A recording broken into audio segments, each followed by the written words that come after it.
Bismillahirrahmanirrahim. Assalamualaikum warahmatullahi wabarakatuh. Sahabat beriman, dan pada video kali ini akan kita bahas tentang kisah nyata masuk Islamnya seorang Imam Katolik Istanbul, yaitu Turki. Beliau bernama Syekh Abdul Ahad Daud, yang dulunya bernama Benjamin Kaldani. Dia adalah seorang profesor teologi yang menjadi Imam Katolik di gereja Istanbul. Agama Katolik adalah agama yang didasarkan pada ajaran Yesus Kristus yang diyakini sebagai Allah yang menjadikan manusia. Hal tersebut menyimpang dengan kepercayaan kita sebagai umat Islam yang meyakini bahwa Allah itu esa, Allah itu kuasa, dan Allah itu satu. Allah lah yang menciptakan langit dan bumi, dan Allah lah yang menciptakan seluruh makhluk di dunia ini dan juga di jagat raya ini. Syekh Abdul Ahad Daud yang dulunya bernama Benjamin Kaldani, dia seorang profesor teologi dan seorang imam Katolik bagi sekelompok orang Kaldan. Dia adalah imam Katolik yang menguasai beberapa bahasa. Akan tetapi setelah penelitian mendalam terhadap Alkitab, ia mengungkap sesuatu yang tidak diragukan lagi, yaitu kebatilan agama Kristen dan Bible. Lalu ia mengumumkan keislamannya di Istanbul, Turki. Kemudian menyusun buku yang berjudul Muhammad in the Bible, yaitu Muhammad dalam Alkitab, dan buku-buku lainnya. Sesungguhnya beberapa pendorong yang menjadikan seorang imam Katolik menyatakan keislamannya adalah begitu banyak. Ia berkata sendiri saat ditanya, "Bagaimana Anda menjadi seorang Muslim?" Dia pun menulis, "Sesungguhnya hidayahku kepada Islam tidak mungkin dinisbatkan kepada sebab apapun selain pertolongan Allah. Tanpa hidayah Allah, maka setiap bacaan dan penelitian dan berbagai upaya dilakukan untuk mencapai kebenaran akan sia-sia.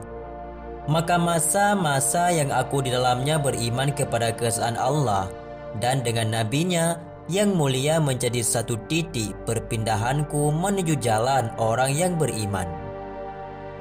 Termasuk di antara sebab yang juga disebutkan yang menjadikannya menyatakan ketidaktaatannya kepada gereja adalah dituntutnya iman dengan syafaat antara Allah dan makhluknya dengan beberapa perkara, seperti syafaat untuk bebas dari neraka, seperti butuhnya manusia kepada orang yang memberikan syafaat secara membabi buta, dan bahwa pemberi syafaat itu adalah seorang Tuhan sempurna dan manusia sempurna, dan bahwa para biarawan gereja juga para pemberi syafaat mutlak, sebagaimana gereja memerintahkannya untuk bertawasul ataupun menjadikan perantara kepada para pemberi syafaat itu yang tidak mungkin bisa membatasi mereka.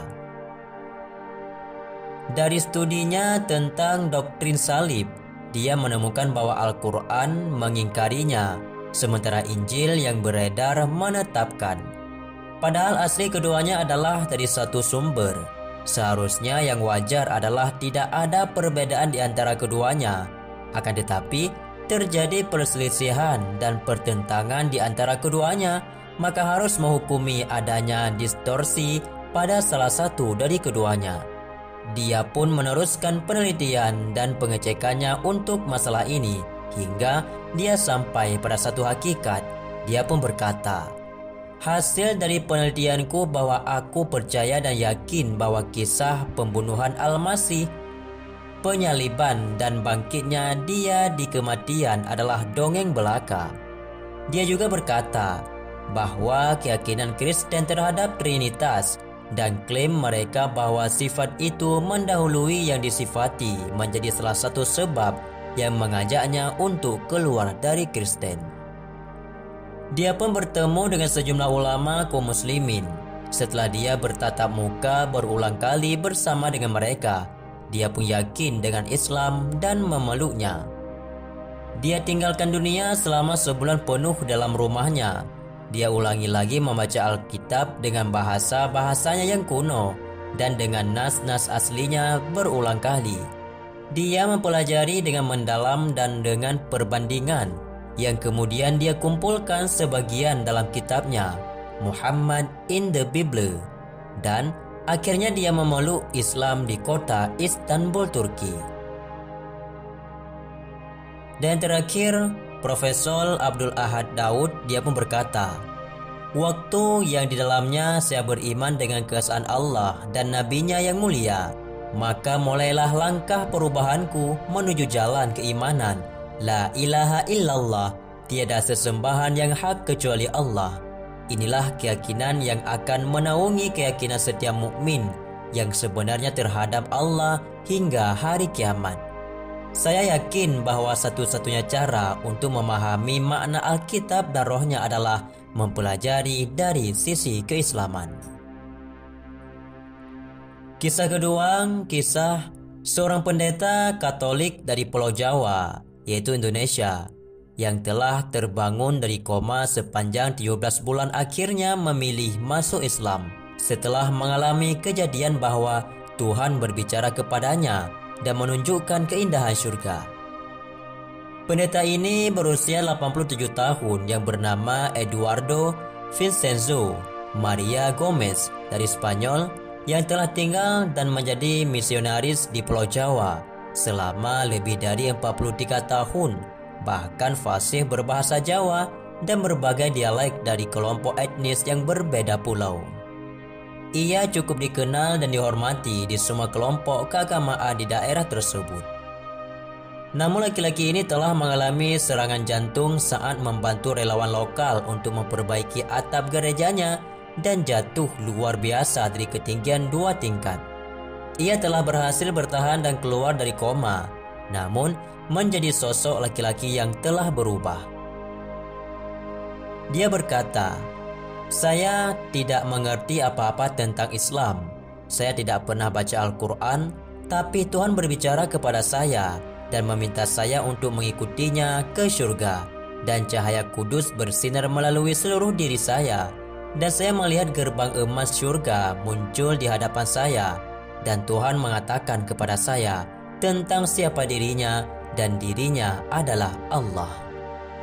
Dokter yang merawatnya di Metropolitan Medical Center, yaitu di Jakarta Selatan, mengatakan, "Ini tulang terkuat orang berusia 80 tahun yang pernah saya lihat. Tulangnya seharusnya hancur berkeping-keping." Begitulah ungkap Dr. Jim Won Mei yang telah praktek di bidang kesehatan selama lebih dari 20 tahun. Perpindahannya menuju Islam membuat sebagian pengikut gerejanya terkejut, tapi cukup menarik. Sudah setengah pengikut Kristennya telah menunjukkan minat pula pindah agama Islam. Salah satu pengikut gerejanya berkata, "Jika Allah adalah Allah yang benar, saya tidak ingin disesatkan ke arah yang salah pada hari penghakiman. Kami percaya bahwa Bapak Eduardo, kita semua percaya kepadanya." Mantan pendeta yang masih dalam perawatan medis ini telah memerintahkan pembangunan masjid baru, dan pengikutnya sudah bekerja keras untuk mengumpulkan dana yang diperlukan untuk tugas tersebut. Hingga akhirnya seorang pendeta tersebut yang mengabdi kepada agamanya sudah berpuluhan tahun. Namun setelah datangnya hidayah dari Allah SWT, dia pun menjadi sosok muslim yang setia dan menjadi imam muslim, dan juga membangunkan sebuah masjid untuk peribadatan terbarunya. Semoga kisah pendek ini menjadi motivasi dan inspiratif bagi kita semua untuk selalu mengharapkan hidayah Allah SWT dalam kebaikan dan mendapatkan pengampunan Allah, dan kita pun dimatikan dalam husnul khatimah hingga dimasukkan ke syurga oleh Allah SWT yang kekal selama-lamanya. Wallahu a'lam. Assalamualaikum warahmatullahi wabarakatuh.